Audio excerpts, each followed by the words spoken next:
সকালে উঠেই বা সারাদিনে যে কোনো সময়ে ভগবানকে একবার বলতে হবে যে, হে ঈশ্বর, আমি আপনার উপর সম্পূর্ণরূপে বিশ্বাসী। আমি আপনারই, আর আপনি আমার। আমি আমার সমস্ত দুঃখ, সমস্ত চিন্তা আপনার উপর ছেড়ে দিলাম। আমি জানি আপনি সমস্ত কিছু সামলে নেবেন। আপনি সামলাবেন না তো কে সামলাবে? আমার সমস্যাগুলোর সমাধান আপনিই বের করবেন। আপনি সব দেখবেন।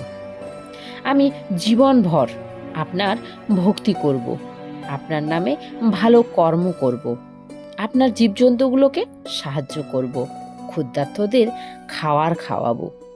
আমার পুরনো সব খারাপ কর্মগুলোকে ক্ষমা করবেন।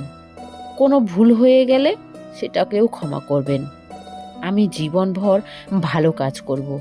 আপনি শুধু আমার জীবনটাকে সামলান। আমি এই